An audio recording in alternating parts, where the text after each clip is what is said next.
आप एक वकील हैं और आप कितने दिनों से वकालत कर रहे हैं, थोड़ा सा आप अपने बारे में भी बताइए।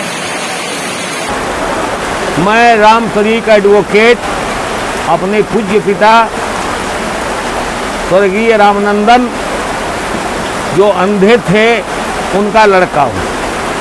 वो पिपरौली बड़ा गांव के रहने वाले थे, हम भी जन्मभूमि पर ही रहते हैं और उन्हीं की प्रेरणा से, बाबा साहब की प्रेरणा से उन्होंने हमको पढ़ाया लिखा है और सब ज़मीन बेच करके ही पढ़ाया लिखा है। क्योंकि बाबा साहब ने कहा था कि तेरा दलितपन, तेरा अछूतपन, तेरा बहिष्कृतपन दूर करने कोई नहीं आएगा, कोई नेता परेता नहीं आएगा।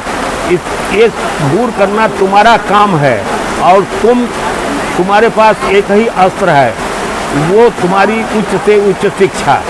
तो मेरे पिताजी पहले कहते थे कि बाबू हमारे जात में एक अमेरिकन बाबा हुए, तो हम बाद में समझ गए कि वो बाबा भीमराव अंबेडकर को अमेरिकन बाबा कहते थे।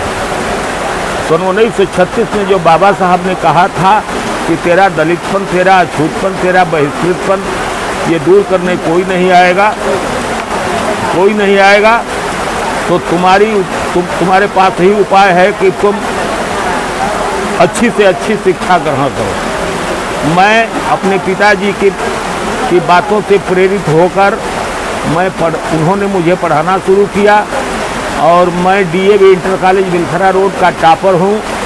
आगरा यूनिवर्सिटी से मैंने एमए एलएलबी किया है और इंग्लिश मीडियम से पढ़ा है। नौकरी तो आगे पीछे मेरी घूमती थी। मैं एक हफ्ते में station master, telegraphist, reserve bank of India और आरएमएस में मुझे नौकरी मिल गई। उसके बाद मैंने आरएमएस में ज्वाइन किया और उसके बाद 4 साल तक यूडीसी रहा।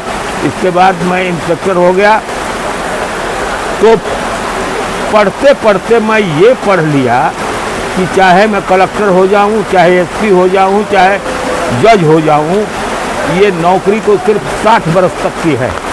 मुझे जीना है, मैं समझता था कि मुझे जीना है 150 साल, तो फिर उसके बाद मैं क्या करूंगा। तो मैंने कर से नौकरी से रिजाइन कर दिया।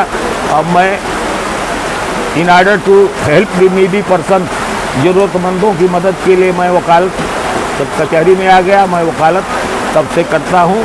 मुझे बहुत अच्छा लगता है कि मैं जो ज़रूरतमंद हैं उनकी मदद करता हूँ। मैं कचहरी बलिया में आया तो मैं 8वां वकील आया सेशन कोर्ट बलिया में। इसके बाद यहाँ भीड़ बहुत बढ़ती गई। आज तो इतनी भीड़ वकीलों की हो गई है कि मैं इसको कहता हूँ कि यहाँ बेरोजगारों की भीड़ हो गई है।